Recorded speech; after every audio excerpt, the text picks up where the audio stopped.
Selamat pagi semuanya. Waalaikumsalam warahmatullahi Waalaikumsalam warahmatullahi wabarakatuh.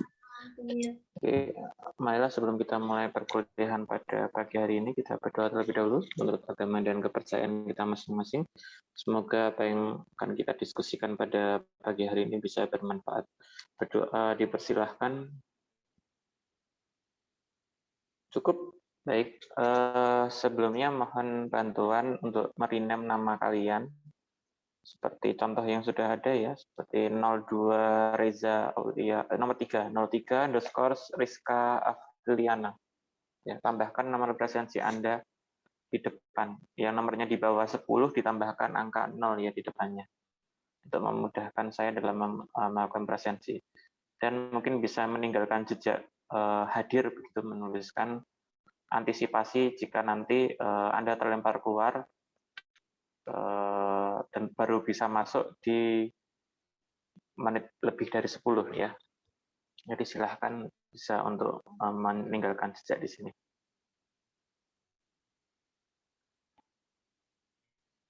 Di sini ada 55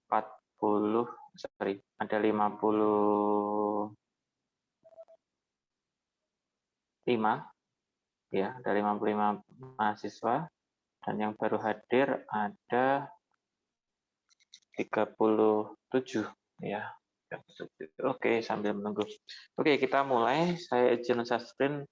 Oh ya, saya belum ini ya, menyampaikan Bismatnya ya. Bismatnya nanti kalian bisa mengakses dengan kode MAC 2022. Ini enrollment key-nya ya. Jadi silakan kalian bisa mencari di Bismat nanti Mekanika Analitik C 2022. Itu nanti kalian masuk pakai kode itu. Ya, oke. Silahkan bagi yang belum di-rename, mohon bantuan untuk di-rename ya. Oke, saya izin share screen terlebih dahulu. Untuk materi, ternyata dosen yang mengampu mekanika analitik tidak seragam ya, walaupun kemarin saya menyampaikan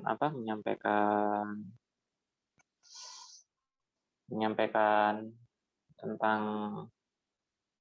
silabusnya itu. Pertama kita langsung tentang aplikasi Lagrange, dan ada juga yang mulai dari kalkulus variasi ya. Sehingga di sini saya coba untuk dari yang dasar dulu saja, karena ini kan kelasnya pendidikan ya. Jadi kita mulai dari elementary principles. Apa itu elementary principles? Itu nanti kita mengulang sedikit tentang apa yang sudah kalian dapatkan ketika mata kuliah mekanika klasik. Dulu mekanika klasik dengan siapa ya kalau boleh tahu?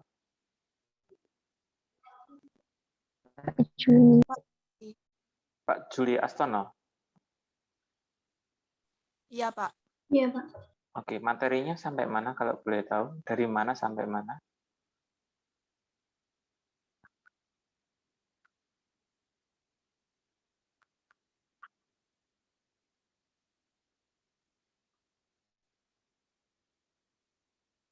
Halo? Materinya sampai mana? Masih ingat enggak? Gaya senter. Ya?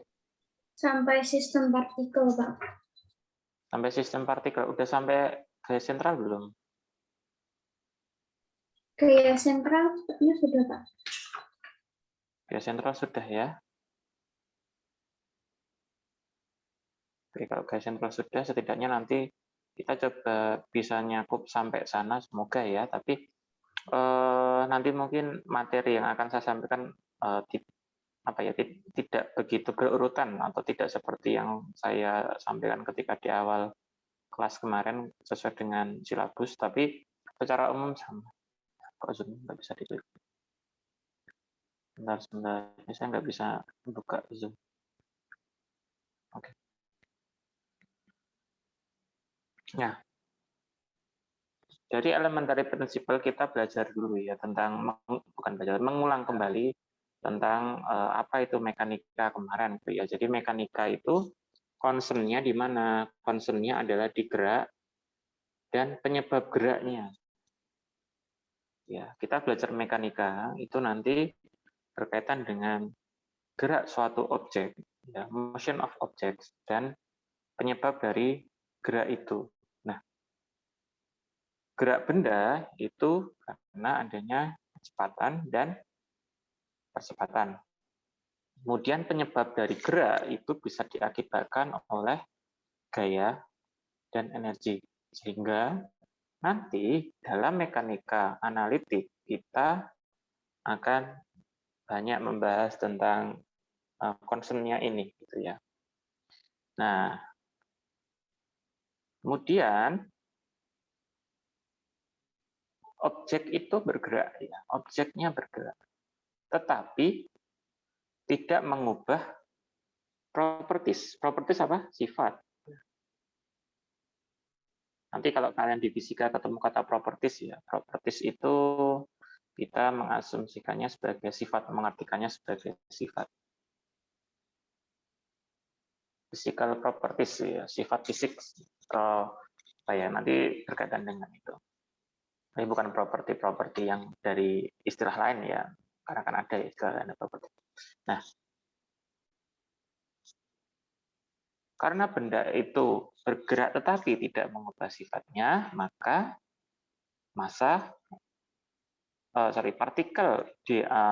partikel yang ideal dan bendanya tegar. Jadi dia partikelnya ideal dan dia bendanya tegar, rigid bodies.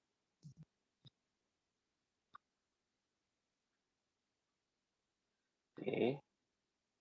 Nah, kemudian massa dan momen inersia itu hal yang penting. Massa dan momen inersia itu hal yang penting.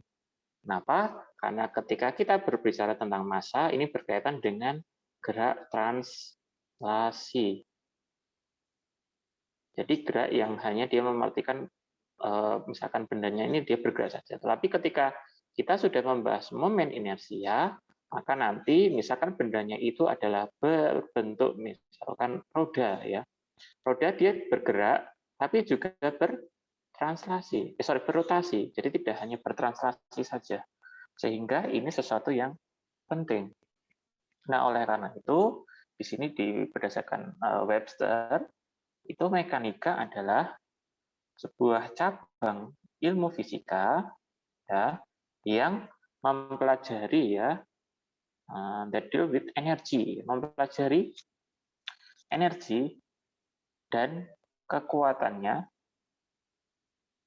serta pengaruh terhadap bodies, tubuh, gitu ya.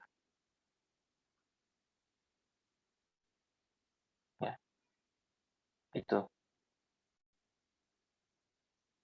Nah, jadi itu berkaitan dengan mekanika. Kemudian, nah, pada kelas ini nanti kita akan membahas dua. Yang pertama adalah Lagrangian formulation dan Hamiltonian formulation. Nah, ini saya kenalkan dulu, tapi hari ini kita belum sampai membahas apa itu Lagrange dan lain sebagainya. Kita kenalan dulu saja, ya. Kita kenalan dulu saja. Persamaan Newton, gitu ya, persamaan Newton. Oke.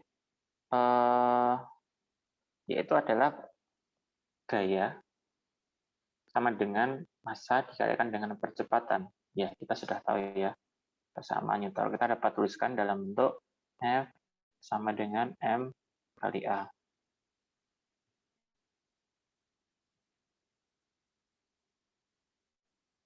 Ya. Nah, kemudian kita juga bisa memulai dari apa? Dari fungsi F, di mana dia sebagai fungsi X dan fungsi T. Sebagai fungsi jarak, X itu sebagai jarak, T itu sebagai fungsi waktu. Artinya ketika kita memberikan suatu gaya atau dikenai gaya, maka kita bisa menggeser atau memindahkan benda itu sejauh X dalam kurun waktu tertentu untuk semua partikel. Nah, kalau kita bandingkan dengan yang mekanika Newtonian tadi, ya, yang ini, yang umum, ini disebut untuk mekanika Newtonian ya. Mekanika Newtonian itu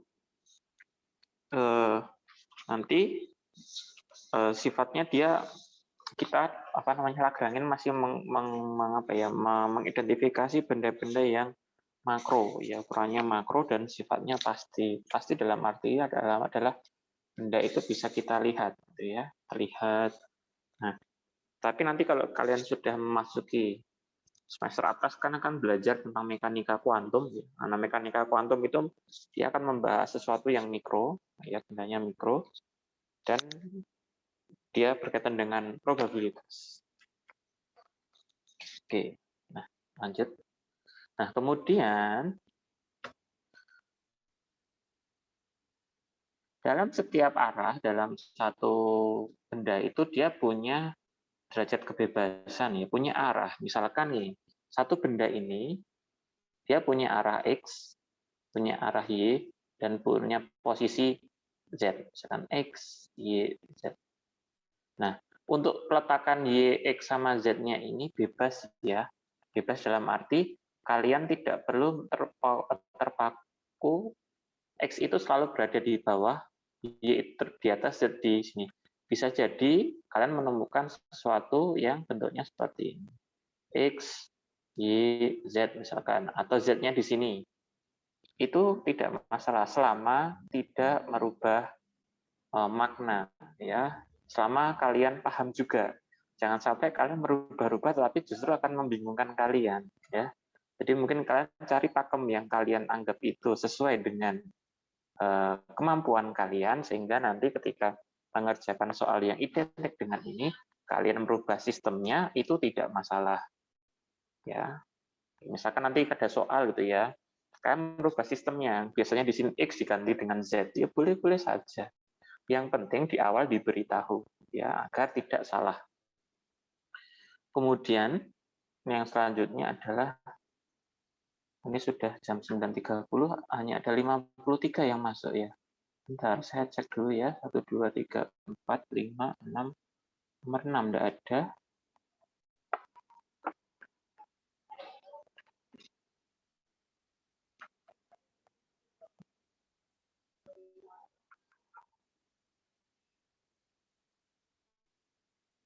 Bentar. Ya, 6 tidak ada. Sekarang tanggal 9.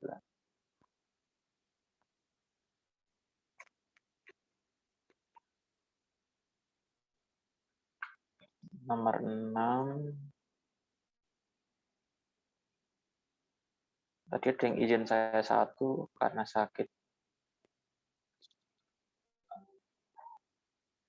6 dan 8 ya. Oke, 6 dan 8. Loh, banyak yang belum mengubah rename ya.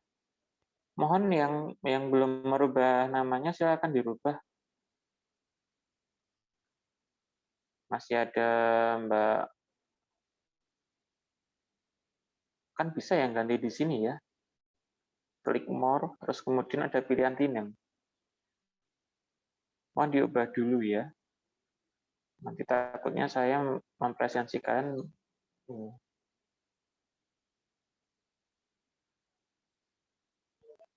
hanya ada 50. Oh, kok berkurang 1 ya. Silakan dirubah dulu, Mas Mbak. Afriansah, Amalia, Dwiki nanti, Malke Yusuf, Rahmat, Rizka, Rofi, ya. Saya tunggu, silahkan diubah. Oke, saya lanjut terlebih dahulu. Nah, kemudian dari hal tersebut, maka kita nanti akan bisa menuliskan, ya, mengenalkan sesuatu yang baru, yaitu adalah Lagrangian, ya. Dengan fungsinya adalah L sama dengan L sebagai fungsi Q dan Q dot. Apa itu Q dan Q dot ya? Jadi nanti kita akan melihat, kita akan membahas. Sementara ini kita kenal dulu apa sih itu ya sebelum ya kita taruh dulu ya dengan Lagrangian dan Hamiltonian dulu. Nanti kalau sudah kenal baru minggu depan kita akan masuk ke Lagrangian. Nah, kemudian persamaan Lagrange kita dapat tulis dalam bentuk di bawah ini. D per dt, do L per do Q, minus do L per do Q sama dengan 0. Jadi maksudnya apa? Turunan dari L terhadap dq dot akan diturunkan, nanti diturunkanlah juga terhadap dt-nya. Nah, berarti fungsi L ini nanti dia akan mengandung unsur q dot, mengandung unsur q, dan mengandung unsur t. Sehingga bisa diturunkan terhadap hal tersebut. Nah, segala sesuatu tentang sistem ini, ya di sini dikatakan akan diwujudkan dalam bentuk fungsi skalar L. Jadi, persamaan Lagrange nanti output-nya adalah skalar, bukan vektor. Ya. Oke. Nah, setelah kita kenal Lagrange, kemudian kita mengenal yang namanya Hamiltonian formulation, ya atau. Nah, Hamilton principle itu derive dari persamaan Lagrange, yang mana integral waktu, ya, the time integral of L is stationary, ya, adalah stasioner untuk jalur yang ditempuh, ya, jalur yang ditempuh atau dilalui oleh sistem fisik yang sebenarnya. Nah, sehingga maka dapat dituliskan karena tadi adalah integral dari L, maka kita bisa menuliskan integral dari L. dt sama dengan 0. Kenapa kok integral, kok di sini dt, Pak? Di sini katakan the time integral. Berarti integral waktu. Maka di sini akan ada variabel dt-nya. Sudah belum ya? Yuk Mbak Amalia dan Mbak Amalia. Ya nomor 6 memang nggak ada ya. Oke. Nomor 6 nggak ada.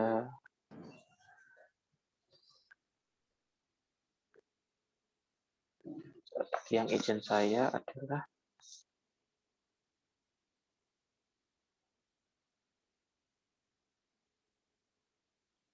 Mbak Amalia Ramadhani malah ada.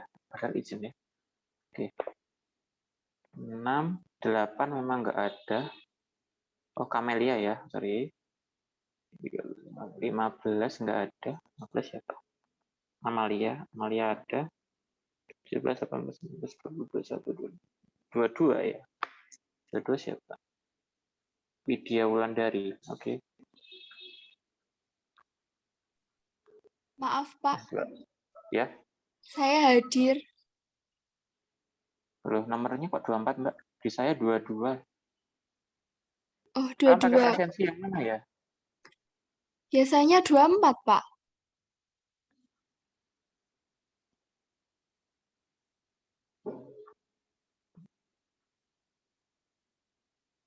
Biasanya 24. Karena masih ada teman kalian yang ini ya, yang dulu belum, karena itu oh ya, kalian pakai presensi ini ya, presensi awal ya. Saya share aja deh. Nanti abaikan tulisan tidak hadir sama hadirnya. Ya, saya share di grup aja, kalian nanti sesuaikan dengan itu.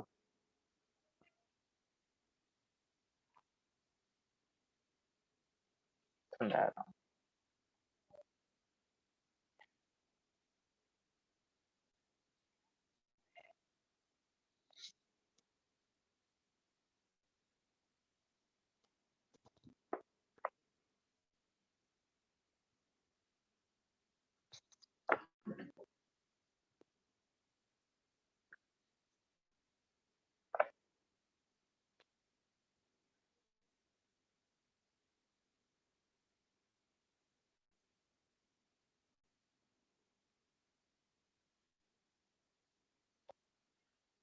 Nah, ya, kayak nanti aja. Ini web WhatsApp-nya ngupdate sendiri. Oke.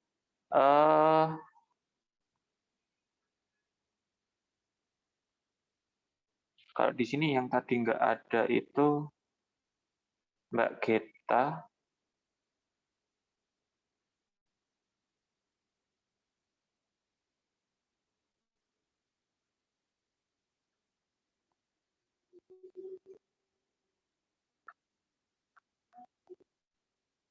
Nomor 6. Lama.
Oke, sudah saya kirim ya. Mohon disesuaikan dulu ya, Mas Mbak. Oke. Nah, saya lanjut. Kemudian dari persamaan dari prinsip tersebut, maka kita bisa membuat persamaan Hamiltonian ya, yaitu di sini ada H ya. H itu adalah Hamiltonian. Kalau L tadi Lagrangian, notasinya L.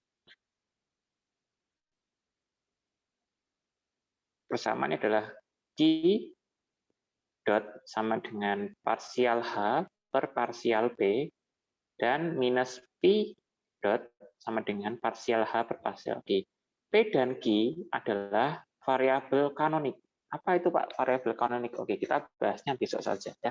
Kita kenal dulu. Di sini kita hanya kenalan. Itu adalah variabel kanonik.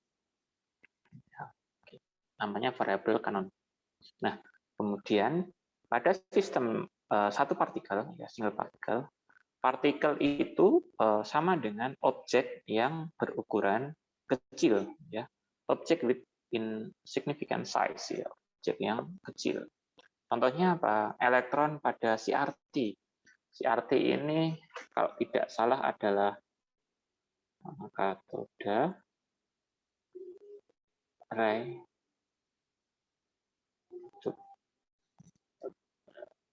ya kalau tidak salah ya. Kemudian seperti halnya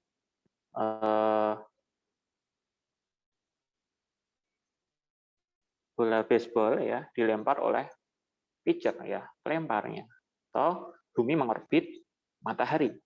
Jadi itu. Nah, kemudian di mana itu mempunyai massa dan mempunyai lokasi R.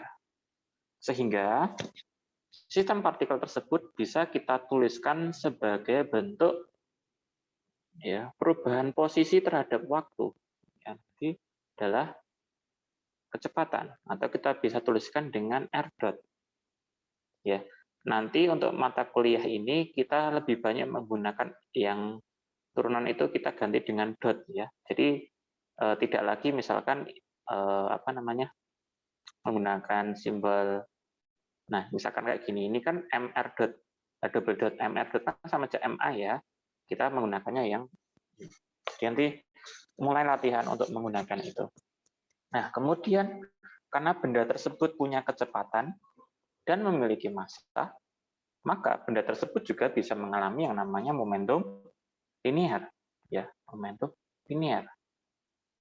Punya massa dan punya kecepatan, sehingga persamaan dari Hukum kedua Newton itu dapat kita tuliskan sebagai F dP per dt, ya, atau F sama dengan P dot. F sama dengan P dot. Di mana P dot itu adalah massa dikalikan dengan kecepatan. Tetapi karena didotkan, berarti dia diturunkan satu kali lagi, maka massa dikalikan dengan percepatan atau m r dot. Nah, apakah harus selalu R? Tidak. R ini kita bisa mengasumsikan bahwa pada koordinat 3 dimensi. Ya, misalkan IX plus YJ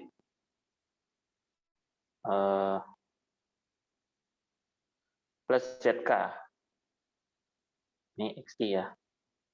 Pada arah 3 dimensi ini.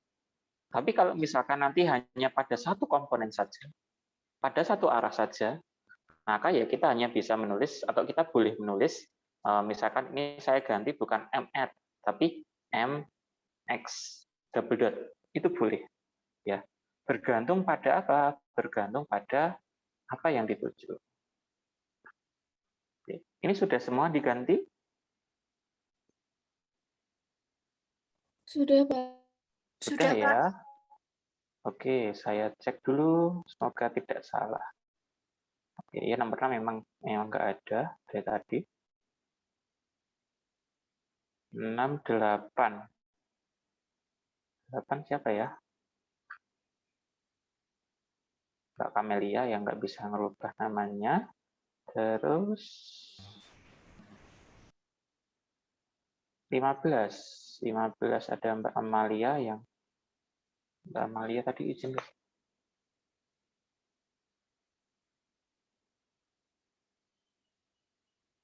Iya, Mbak Amalia izin. Satu lagi ya berarti. Nomor. Kok 19 ada 2 ya? Mohon dicek kembali Mbak Iga atau Mbak Ana yang benar. Kalau di saya nomor 19 itu Mbak Ana. Mbak Iga nanti dicek nomornya. Maaf, Pak.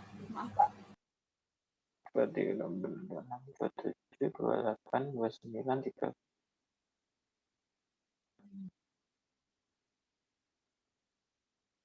Nomor 40 ya. 40 siapa? Oh, Mbak Iga ya. Mbak Iga.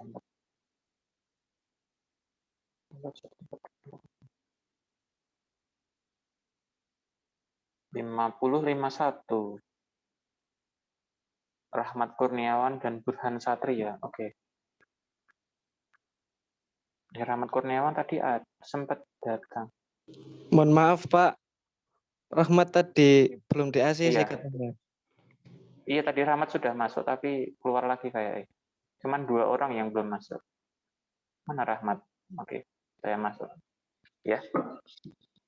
Berarti 2 orang yang nggak masuk. Oke, terima kasih. Burhan dan Mbak kita ya. Oke, saya lanjut. Nah, itu ya, jadi itu tentang single particle. Kemudian kita masuk ke selanjutnya adalah sistem inersia. Ya, sistem inersia.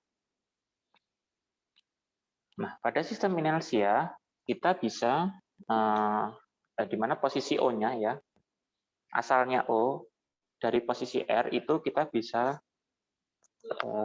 meletakkan secara sembarang ya, sembarang. Dan itu nanti kita gunakan sebagai apa? Reference frame ya. Jadi referensi.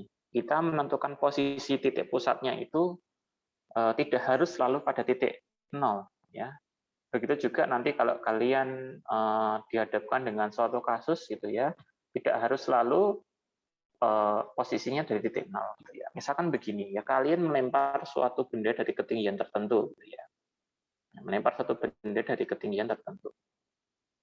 Ini ketinggiannya misalkan 10 meter. Dengan jarak ini ke ini, ketinggiannya misalkan 50 cm. Tentu di sini ada kelebihan ketinggian 0,50 cm atau 0,5 meter. Nah, itu nanti bisa digunakan sebagai tambahan di awal. Misalkan di awal biasanya menggunakan MGH. Nah, karena hanya ini umum, maka bisa ditambahkan dengan H yang dalam tanda kutip itu adalah H awal. Berapa posisinya? Berapa posisinya? Gitu.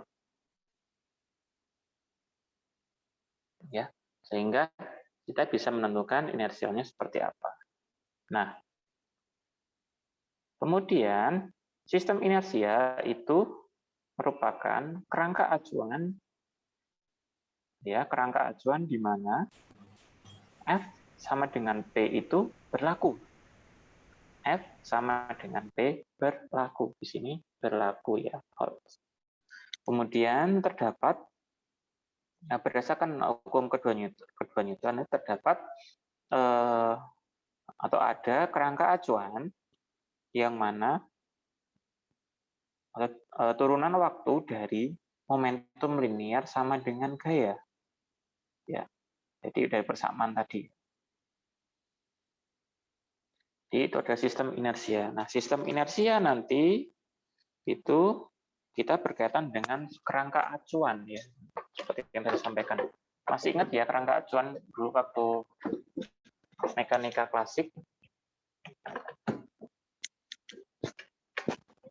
Semoga kalaupun lupa ya nanti kalau pas baca diingat-ingat ya.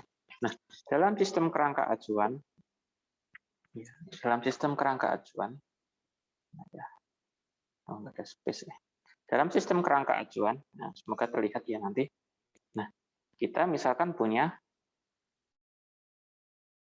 bendanya di sini. Ini titik 0, ini X, ini Y. Nah, ini dengan jarak R.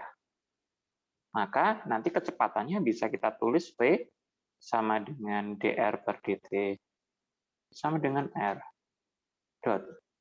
Ini kita asumsikan skalar ya, walaupun sebenarnya vektor masih. Nah, kemudian P-nya kan tadi bisa kita ganti sebagai mv. Dan tadi V nanti kita ganti sebagai T dot. Kenapa? Karena turunan kecepatan terhadap waktu, ya dp dt kan ya. Di sini dp per dt itu nanti akan jadi T dot. Nah, ketika nanti sudah berhubungan dengan kerangka inersia yang dulu kita menggunakan ya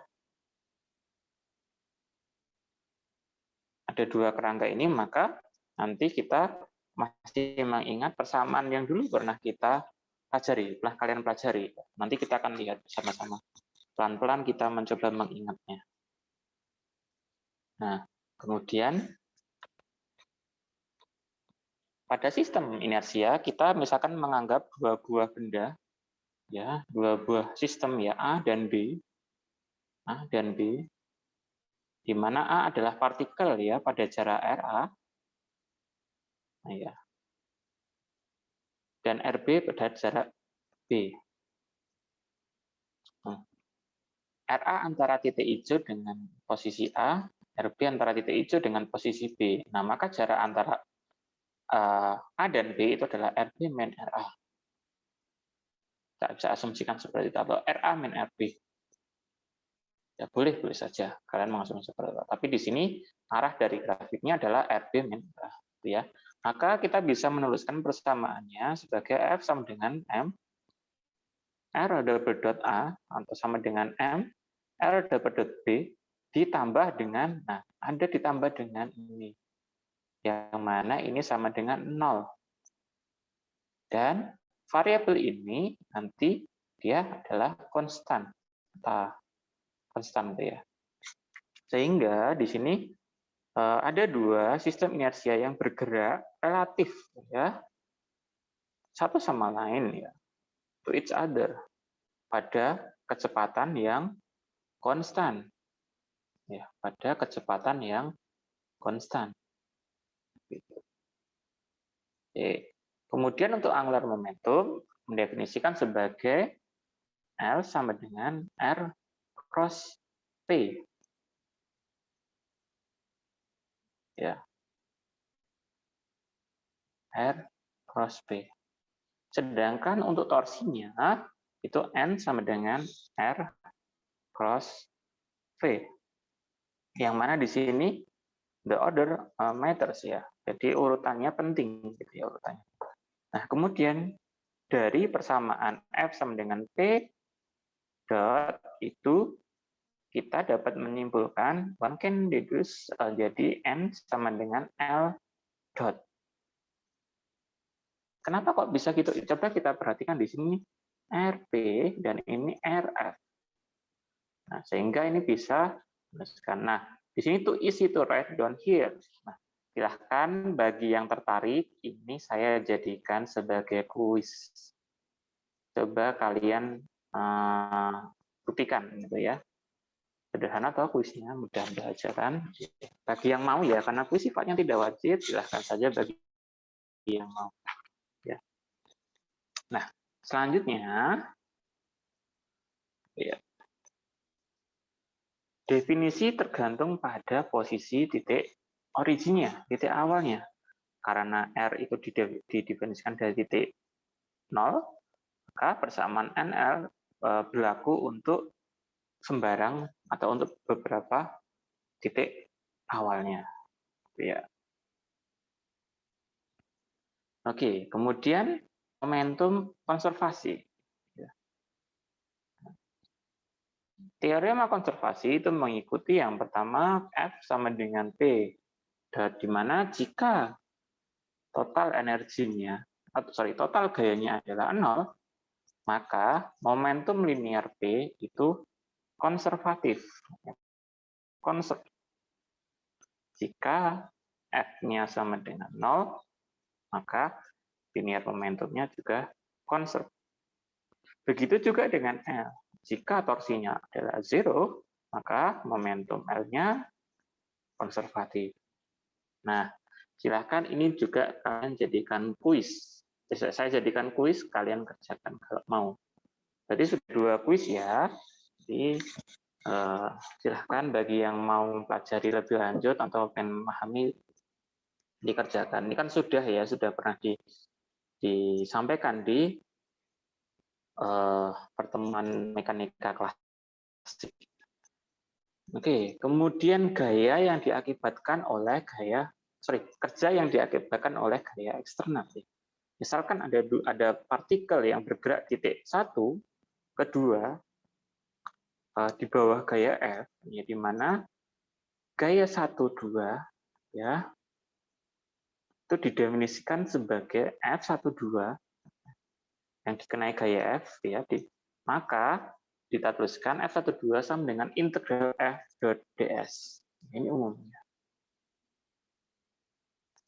Nah, kemudian kita dapat mendefinisikan energi kinetiknya sebagai T sama dengan mv kuadrat. Nah, sehingga kita bisa menuliskan gayanya adalah usaha yang dilakukan sama dengan perubahan dari energi kinetiknya. Karena bendanya bergerak, maka dia hanya berlaku energi kinetik. Bergeraknya secara horizontal tanpa dipengaruhi oleh ketinggian. Ya, sehingga dia hanya menggunakan energi kinetiknya. Kemudian jika W12 itu sama untuk beberapa jalur yang mungkin itu ya dari 1 ke 2, maka gayanya adalah konservatif. Nah, saya mau tanya, masih kan enggak gaya konservatif itu apa sih? Ya, tadi saya bilang konservatif gitu ya. Apa gaya konservatif itu?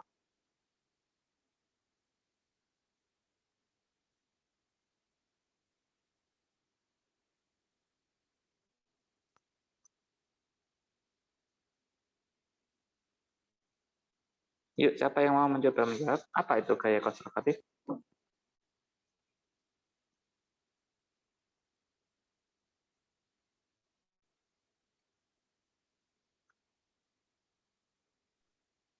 Saya, Pak. Apa? Gaya yang perubahannya berdasarkan perubahan posisi objeknya. Kayak gaya gravitasi atau gaya pegas gitu, Pak. Gimana? Konservatif. Oke, boleh sih. Ada lagi yang mau menjelaskan konservatif? Itu dari Mbak Intan tadi memberikan contoh seperti itu. Oke, ada lagi yang mau memberikan gaya konservatif? Saya, Pak. Siapa? Lea. Mbak Alea. Oke, silakan Mbak Alea. Apa Mbak? Gaya konservatif itu? Yang menghasilkan dua arah mungkin, Pak. Menghasilkan perubahan dua arah. Hah? Menghasilkan perubahan dua arah? Bukan. Tapi nggak apa-apa, saya catat. Oke, ada lagi yang mau mencoba? Tidak dipengaruhi lintasan, Pak. Ya, oke, Mas Rizal. Simple gitu aja. Nggak usah yang pakai contoh dan lain sebagainya. Simple aja. Dia tidak dipengaruhi lintasan. Coba kan lihat gambar nih, dua gambar yang ada di sini. Gambar A dan gambar B. Lintasannya gimana? Beragam kan? Ya. Dia hanya bergantung pada posisi awal dan posisi akhir. Mau lintasannya, misalkan kalian mau dari Jakarta ke Jogja, lewat Papua dulu baru ke Jogja, dengan dari Jakarta kemudian ke Australia dulu baru ke Jogja, sama aja. Karena yang di sini juga tergantung pada titik akhirnya, titik awal dan titik akhir. Itu konservatif, ya. Ingat-ingat ya konservatif yang seperti apa, itu ya. Nah kemudian, dia ekivalen jika itu lingkarannya tertutup, ya. Jika tertutup. Nah di situ dikatakan jika itu tertutup, maka total energi yang bekerja itu sama dengan 0 karena tertutup, ya. Oke, persamanya memang FDS, tetapi apa? Integralnya kebalik, ya. Coba integralnya berbalik. Kenapa? Karena yang pertama dia berlaku dari 1 ke 2. Dari integral 1 ke integral 2. Tetapi ya, karena tadi dia konservatif, nah, misalkan dia balik dari kedua ke 1 dengan jalur yang berbeda pun itu akan menghasilkan energinya adalah 0. Itu ya, itu kayak konservatif. Sambil mengingat-ingat. Nah, kemudian ya, jika F itu adalah konservatif, maka F dapat diekspresikan dengan, ya, ini jelas nggak? Ya, masih ingat ya, ada V. Nah, maka gaya yang bekerja pada gaya W12 dapat diekspresikan sebagai W F1, F2. Yang mana ini sama dengan equal to T2 dan T1. Maka kita bisa menggabungkan persamaannya menjadi T1 V1 sama dengan T2 V2. Ini rumus apa? Energi. Rumus apa ini? Ada yang tahu? Rumus energi? Yuk. Hah? Rumus energi? Silakan resen dulu ya, nanti saya catat nomor presensinya. Salah nggak apa-apa, nggak usah takut gitu ya. Salah nggak apa-apa, jangan kayak nggak ada yang respon ya. Kemarin hari pertama kuliah itu ada kelas yang ditanya itu diem semuanya. Belas tidak ada yang bertanya sama sekali. Oke. Apa? T1 sama dengan V1, T1 plus V1 sama dengan T2 V2 sama dengan persamaan? Ingat nggak? Apa yuk? Oke, saya tunjuk aja deh. Sekarang tanggal 9. Nomor 9 siapa ya? Kalor bukan, Pak? Nomor 9 siapa? Kalor? Kok sampai kalor, Mbak? Jauh sekali. Ini mekanika. Oke, nomor 9. Alfrina Zahro. Ya, silahkan. Apa, Mbak? Persamaan apa? Persamaan energi potensial, Pak. Energi potensial. Kurang tepat, ya, kurang tepat. yang tepat. T itu apa sih? Energi kinetik yang T, Pak. Energi kinetik. Oke. V apa?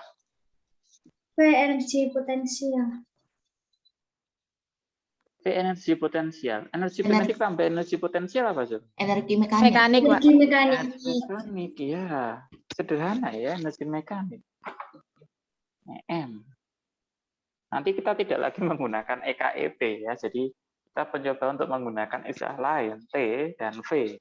Karena Lagrange nanti T dan V itu akan digunakan. Sehingga itu ya nanti. Nah, jika gaya itu konservatif, maka total energi itu juga konservatif. Ya, oke, good. Kita mengingat pelan-pelan, kita mencoba untuk mengingat kembali. Kemudian untuk sistem dari partikel, ya, di mana dia lebih dari satu partikel, ya, lebih dari satu partikel, maka terkadang kita menambahkan apa ini? Indeks. Ada indeks. Coba kita lihat yang tadi. Yang tadi rumusnya cuma F sama dengan P dot. Di sini ada indeks I. Indeks I ini menunjukkan jumlah partikelnya. Ya, misalkan mau ada 10, 100, 1000 atau bahkan 1 juta partikel misalkan. Ya. Kita penambahan indeks. Nah, kemudian jika F itu mungkin bekerja di antara partikel, maka bedakan antara gaya eksternal dan internalnya. Bedakan gaya eksternal dan internalnya. Coba kita lihat persamaan berikut ini ya. Fi sama dengan sigma J FJI plus FIE. Nah, untuk persamaan pertama, dia adalah gaya pada partikel I. Ya, force acting on particle I. Kemudian yang kedua, ini adalah gaya dari partikel J ke I. Ya, kan tadi kalau 1,2 W12 berarti kan energi atau usaha yang dilakukan untuk bergerak dari posisi 1 ke posisi 2. Nah, J berarti dia dari posisi J ke posisi E. Kemudian untuk yang FIE itu adalah gaya di luar. Gaya dari luar, eksternalnya. Nah, berarti yang internal mana? Ini internal, ini eksternal.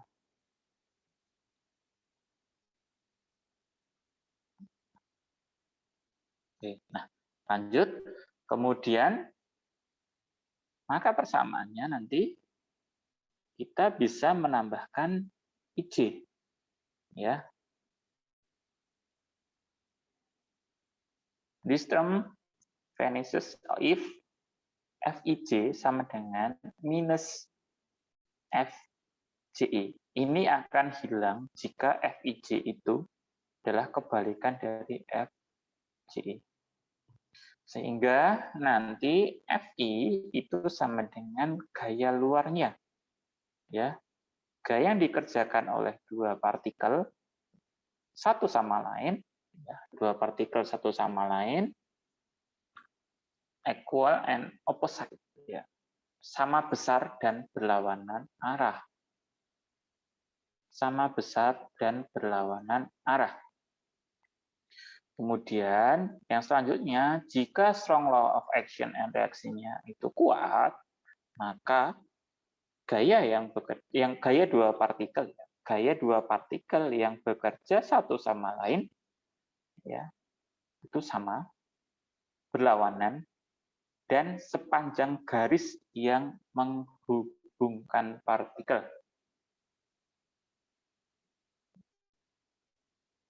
Ya, sepanjang garis yang menghubungkan partikel. Nah, kemudian kita sekarang menganggap persamaan geraknya.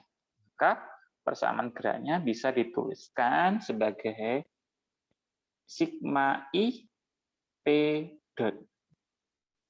Yang mana kita bisa menuliskan bentuknya seperti ini. Ini adalah definisi dari center of mass. Ya, jadi bisa mendefinisikan center of mass adalah bentuknya seperti ini. Ya.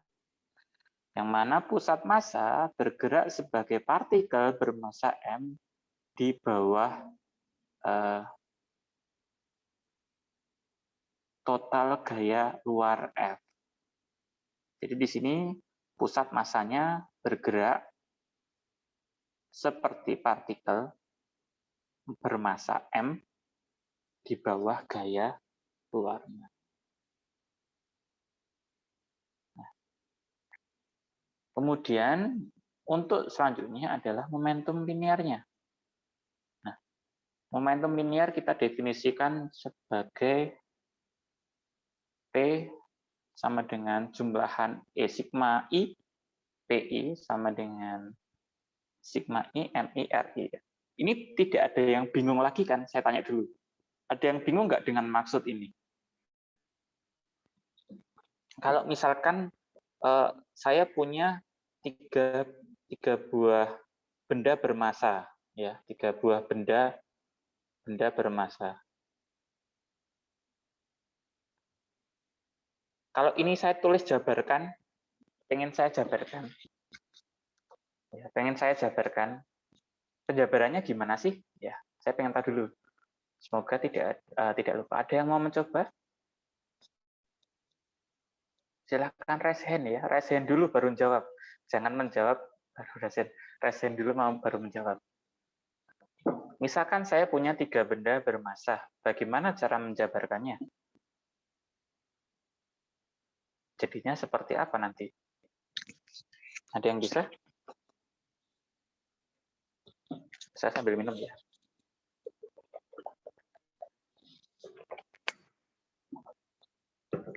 Oke, ada? Kalau nggak ada, saya tunjuk lagi ya. Sekarang bulan Februari. Saya mau tanya, oke, ada Mbak Zahra.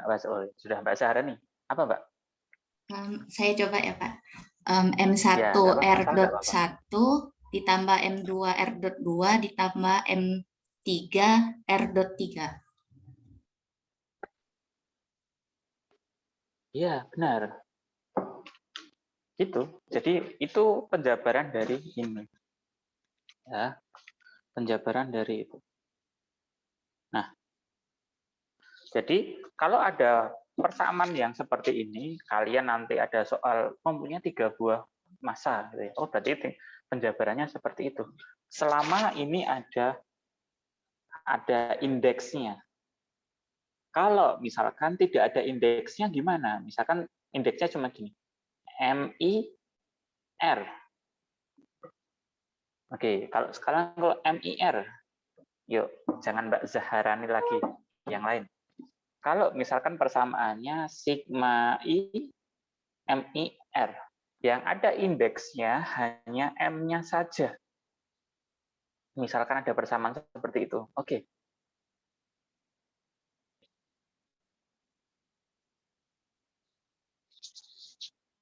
Oke.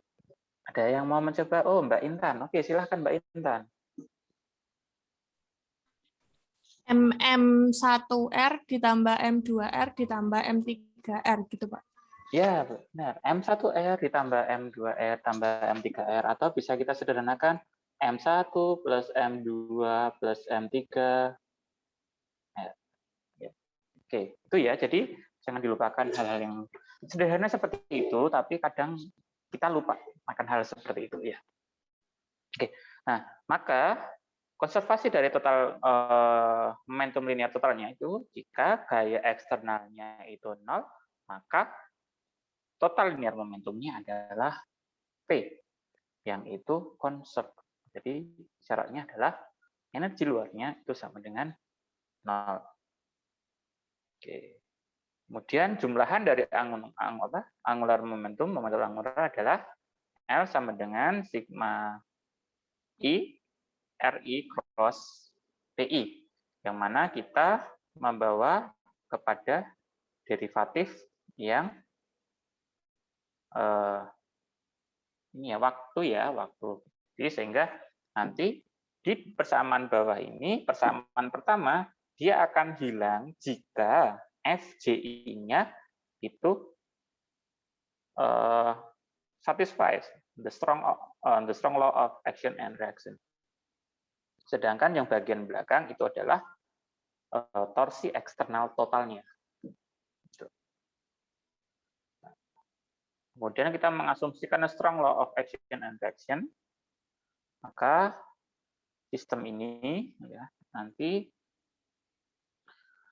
sistem multipartikel atau objek yang diperpanjang ya, extended object ya, dapat diperlakukan seolah-olah adalah partikel tunggal ya, jika gaya internalnya memenuhi hukum dari aksi dan reaksi yang kuat.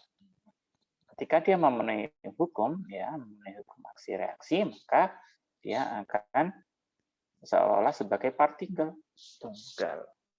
Oke.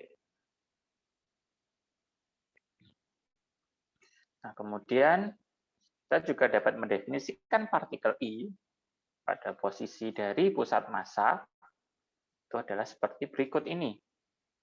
Maka di persamaan yang bagian bawah ini, L sama dengan R cross MV plus RI aksen cross MIVI aksen, di mana pada bagian depan momentum angular dari gerak itu terkonsentrasi pada pusat massa. Ini terkonsentrasi pada pusat massa. Sedangkan yang bagian belakang, momentum angularnya dia bergerak di sekitar pusat massa. Ya, berarti ini di pusat, ini di sekitarnya, mengelilingi ya.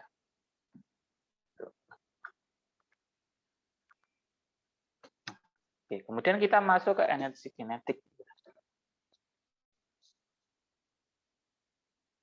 Usaha yang dilakukan oleh gaya itu kan tadi FDS ya, dari F12 berarti dari 1 ke 2. Ya, ini sila F12 juga nanti jangan lupa ya.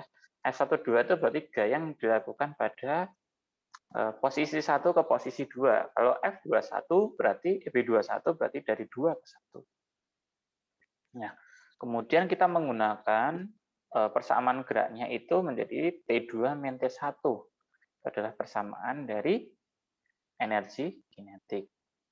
Nah, kita dapat split T ke dalam 2 bagian fisis ya. Yang pertama itu di sini ada setengah mv kuadrat yang berarti adalah gerak yang terkonsentrasi pada pusat massa. Dan di sini adalah gerak yang berada di sekitar pusat massa. Kalau yang depan ini persamaan yang sudah kalian pernah dapatkan ketika mekanika klasik kemarin. Ya. Kemudian untuk potensial energi kita menggunakan nabla V. Ya, yang mana nanti dia akan identik dengan persamaan energi kinetik tadi. Kita lewati. Nah, kemudian setelah itu nanti di mekanika Lagrange itu kita juga akan mengenal namanya constraint. Apa itu constraint? Constraint itu kendala, ya kendala. Jadi yang biasanya tidak diasumsikan di mekanika klasik itu di sini kita bisa asumsikan, bisa kita perhatikan. Nanti kita akan lihat seperti apa. Jadi besok tahapannya setelah kalian nanti mencoba untuk menggunakan, nanti kan ada tugas ya, tugasnya cuma satu kak. Kalian diminta untuk mencari percepatan dari sebuah katrol ya yang kalian menggunakan persamaan mekanika Newtonian gitu ya. Nah, nanti di minggu depannya kita akan mencoba dengan mekanika Lagrange. Setelah itu kita akan mencoba dengan sesuatu yang ditambahkan dengan constraint. Seperti apa nanti jadinya. Nah, gitu. Jadi dalam mekanika ini sebenarnya mekanika Lagrange ya tidak semua persoalan mekanika Lagrange itu bisa dengan mudah diselesaikan dengan mekanika Lagrange. Bisa jadi cukup dengan mekanika Newtonian itu lebih mudah dibandingkan dengan mekanika Lagrange. Tetapi ada hal yang di mekanika Lagrange itu lebih mudah daripada di mekanika Newtonian. Tuh. Ya, jadi ini nanti tergantung dari apa dari soalnya bagaimana dan dari kemampuan masing-masing ya. bisa jadi soal yang mudah itu sulit bagi mahasiswa yang dalam arti masih bingung ya, masih bingung. Bukan nggak bisa, tetapi masih bingung membedakannya. Jadi constraint nanti itu adalah berkaitan dengan kendala. Ya, secara teoretik kita menuliskan constraint dapat diekspresikan sebagai F sama dengan R1, R2, R3, dan seterusnya, yang itu sama dengan 0, atau disebut dengan holonomic constraint. Ya, holonomic constraint.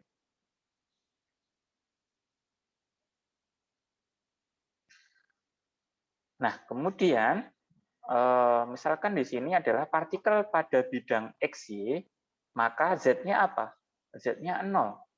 Ketika partikelnya hanya pada bidang XY, ya, XY plane, maka Z-nya sama dengan 0. Pun ketika rigid body-nya RI min RJ kuadrat sama dengan minus CIJ kuadrat sama dengan 0, itu juga constraint-nya. Nah, semua kasus itu disebut sebagai non-holonomic. Kasus yang lain ya, kasus yang lain. Semua kasus yang lain itu disebut sebagai non-holonomic. Yang mana itu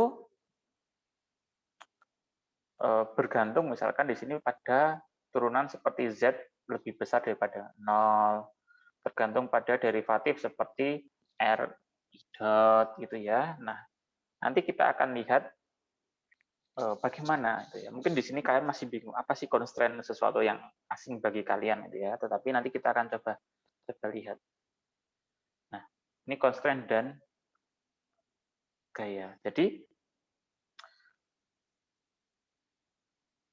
misalkan ada sebuah ini ya, di sini ada sebuah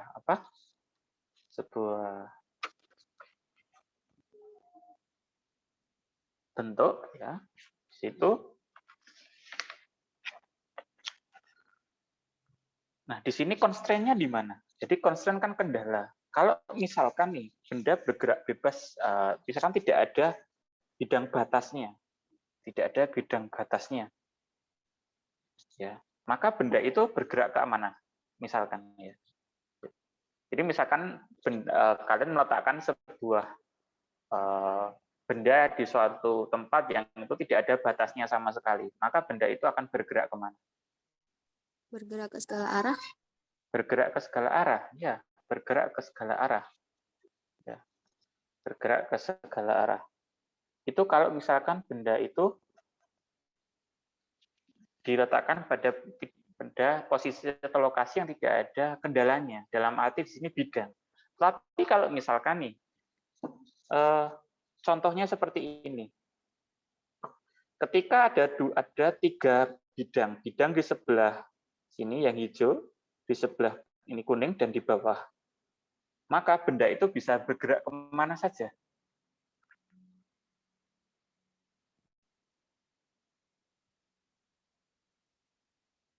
Jika ada kendalanya, ada bidang. Ya.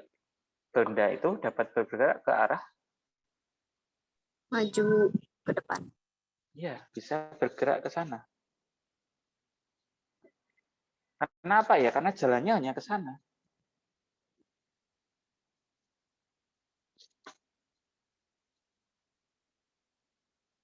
Nah, itu tergantung constraint-nya. Maka nanti constraint akan diperhatikan.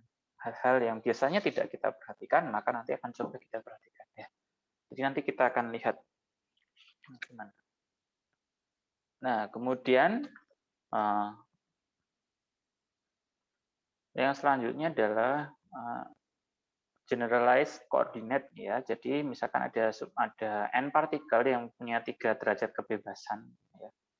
3 derajat kebebasan misalkan x, y, z tadi ya, maka kita bisa mentransformasikan ya. Jadi misalkan kita punya awalannya ini.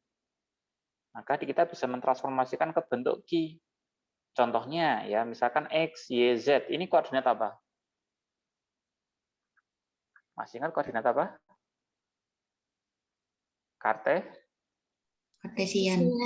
Kartesian ya. Kemudian yang di sini koordinat apa?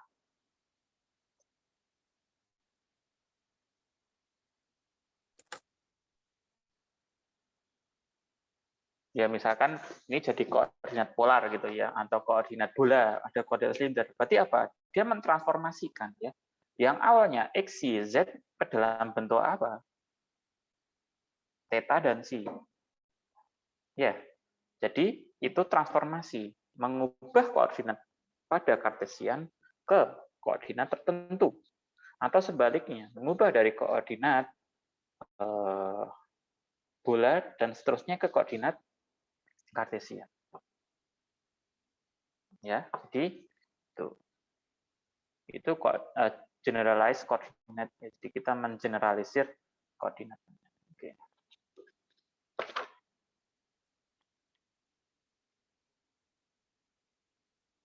Oke.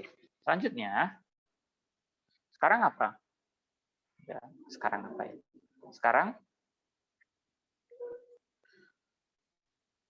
ya kita tahu persamaan dari gerak tadi adalah kita seperti itu ya, MI RI double dot sama dengan FI plus sigma J FJI.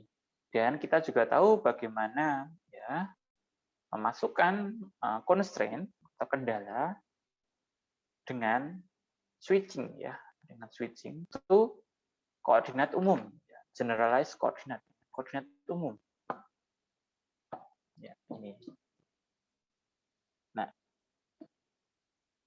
bagaimana kita bisa mengubah persamaan ya, atau mentransformasikan persamaan gerak tersebut ke dalam koordinat umum, yaitu dengan persamaan Lagrange yang besok kita akan pelajari. Oke, di itu ya, nanti pengantarnya. Nah, kemudian dari persamaan Lagrange yang nanti akan kita pelajari, tadi di awal sudah ya. Nah, di sini ada 3, bisa seperti saya sampaikan, Lagrange berarti mengandung unsur Q, dot, Q, dan T. Yang mana dia didefinisikan sebagai energi kinetik dikurangi dengan energi potensial. Yang mana nanti kita tidak lagi menggunakan EK dan EB, tetapi menggunakan T dan V. Sehingga nanti pelan-pelan kita belajar tidak lagi menggunakan EK dan tidak lagi menggunakan EB. Itu ya. Nah, sehingga L dapat diekspresikan T min V pada koordinat umum QJ. Ya, jadi kita bisa mengubahnya menjadi itu. Oke, dan terakhir, misalkan kita punya contoh pada partikel di garis. Misalkan ada sebuah partikel bergerak pada sumbu X, ya, X-aksis. Berarti kalau sumbu X, kita nanti bisa menuliskan X-nya itu adalah XT sebagai fungsi T yang kita tidak tahu ya apa persamaannya, dengan Z dan Y-nya adalah 0. Kenapa kok 0? Karena dia hanya bergerak pada sumbu X saja, particle on a line, hanya pada satu garis. Nah, maka kita bisa menuliskan energi kinetiknya sebagai setengah mx dot kuadrat. Sedangkan V-nya, ya kita juga hanya menuliskan Vx. Loh, kenapa kok Vx, Pak? Enggak 0 saja. Kan itu hanya bergerak pada satu line. Ya, kita menuliskan persamaannya dulu. Ya, persamaannya dulu.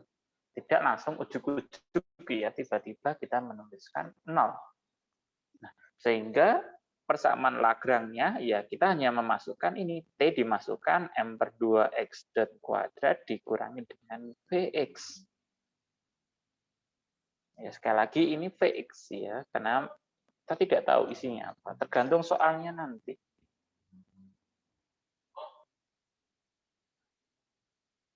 Ya, maka nanti persamaan Lagrange-nya akan berubah menjadi persamaan di bawah ini. Sehingga nanti akan ekuivalen terhadap persamaan Newton yang mana Fx sama dengan dV dx. Kok bisa Pak minusnya? Nah, ini kan pindah ruas nanti. Mx apa jadinya? F. X ya pada arah X.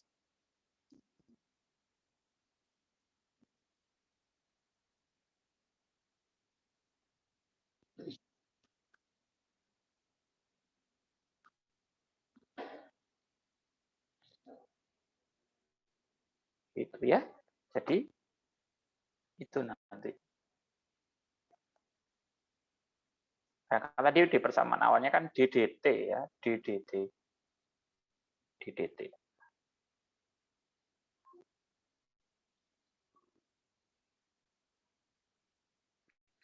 Oke, ada yang mau ditanyakan? Jadi materi kita sampai sini dulu. Untuk tugasnya ini ya. Mudah tuh? Hanya menentukan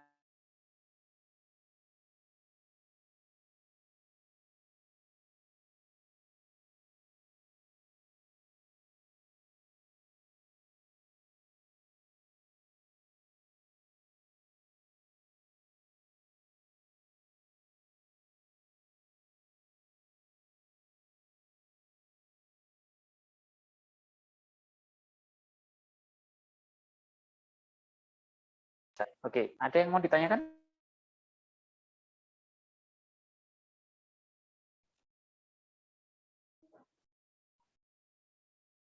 Iya, Mbak Dia. Bapak, Sorry. mohon maaf, izin bertanya. Untuk kuisnya, DL-nya kapan ya, Pak? Apanya? Kuis. Iya, apanya? Ada kuis itu dikerjakan. Deadline-nya kapan, Pak? Sama dengan tugas. Sama 1 dengan minggu. tugas. Ya. Kuis. Baik. Ya kan bisa ya kerjasama, nggak apa-apa kan. Kalau mekanika klasik kan soalnya teoretik banget ya, jadi bisa lah kerjasama. Dulu saya juga kayak gitu kalau kerjasama. Ya. Oke.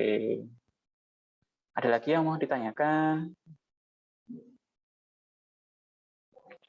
Saya kecepatan nggak yang ngajar ya? Kalau kecepatan nanti saya tolong dibilang Pak kecepatan gitu ya. Jadi biar saya nanti ngulang.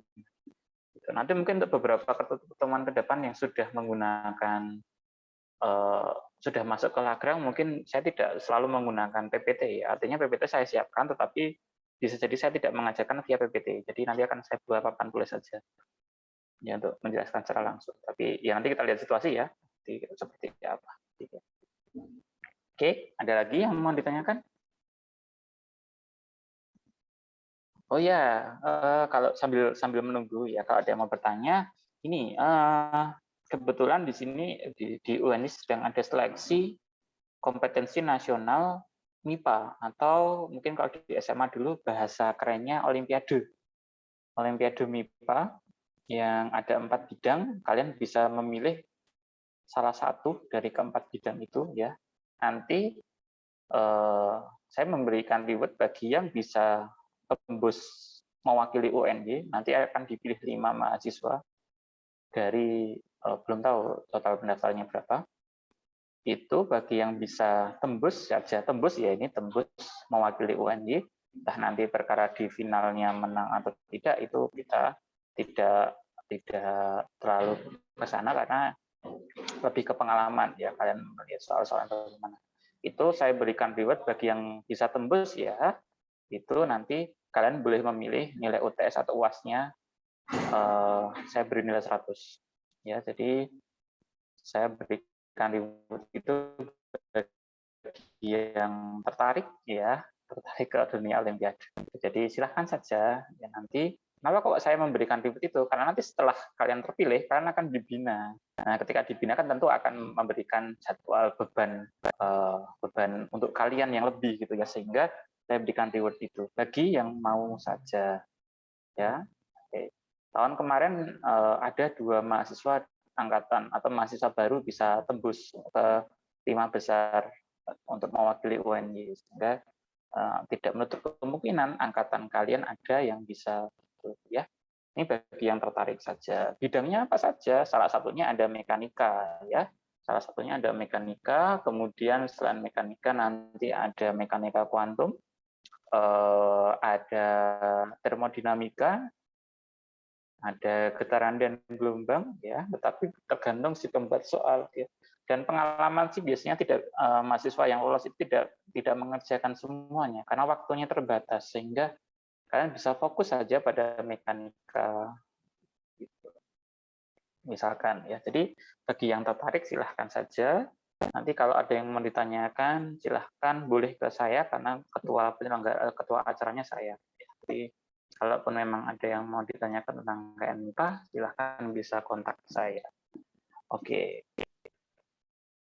Ada yang mau ditanyakan? Nggak ada? Cukup?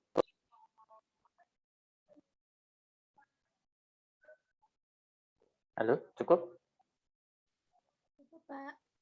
Cukup, Pak. Oke, kalau cukup ya mungkin kita sampai sini dulu ya pertemuan kita. Kita ketemu lagi minggu depan dengan materi yang nanti kita lihat situasi sudah masuk ke aplikasi Lagrange. Ya. Kita akan mengenal Lagrange dari yang sederhana dulu. Ya mungkin kita nanti lanjut dari tugas yang saya berikan ini. Semoga kalian nanti mengerjakan tugasnya dan tepat waktu dalam mengumpulkannya ya. Oke, mari kita akhiri pertemuan kita pada hari ini dengan berdoa menurut agama dan kepercayaan kita masing-masing. Semoga apa yang telah kita diskusikan pada pagi hari ini bisa bermanfaat. Berdoa dipersilahkan.